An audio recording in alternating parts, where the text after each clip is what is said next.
In today's edition of the Scene Defender, not only am I going to try to explain why the Cutie Mark Crusaders haven't earned their cutie marks yet, but I'm also going to defend their tactics for finding their cutie marks for being fairly logical.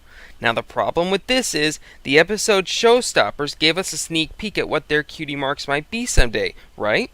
Apple Bloom would be a carpenter or an engineer, Sweetie Belle would be a singer or a lyricist, and Scootaloo would be some type of extreme sports athlete in the same vein as Tony Hawk or Travis Pastrana, right?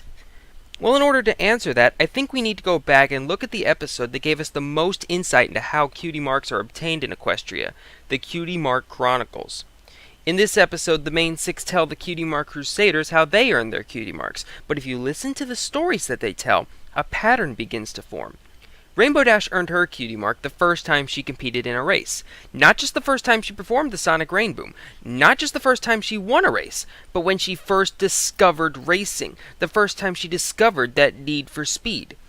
Pinkie Pie earned her cutie mark not just the first time she threw a party, but the first time she made someone smile. She mentioned that there was no fun to be had on the rock farm, and that she had never felt as much joy as she did when she saw the Sonic Rain Boom.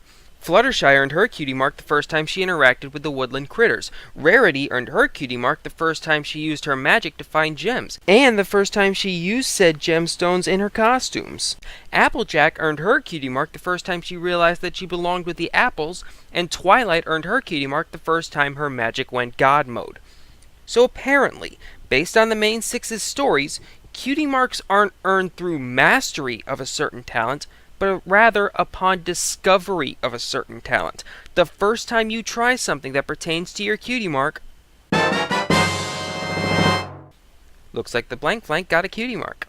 And if that's the case, and that's how cutie marks are earned in Equestria, then the Cutie Mark Crusaders are taking the most logical path to finding a cutie mark. Trying something once, and if it doesn't appear on the first try, it's not what your cutie mark is going to be, so move on to something else. If you try to earn a cutie mark by repeatedly trying something to the point of mastery, then that's nothing more than an exercise in futility. And if I recall, didn't Rainbow Dash teach Apple Bloom how to earn her cutie mark in this exact manner back in Call of the Cutie? Apparently, that was just about the best possible advice she could give, and not the bad advice that everyone seems to think it was. Plus, if this theory holds true, then it would debunk the theory that the talents shown in Showstoppers were showing us the CMC's future cutie marks, because if those were their special talents, they would have got their cutie marks in Showstoppers, but they didn't, so those probably aren't going to be their special talents if this theory holds up. So maybe, just maybe, the Cutie Mark Crusaders actually know what the hell they're doing. I know, it surprised me too.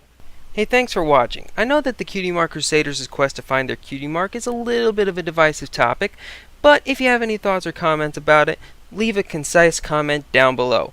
Or if you want, go check out some of my other videos. Just click on them and it'll take you right to them. I'm NickyvMLP, and I think that Sapphire Shores would make a wonderful addition to the Cutie Mark Crusaders. See y'all later!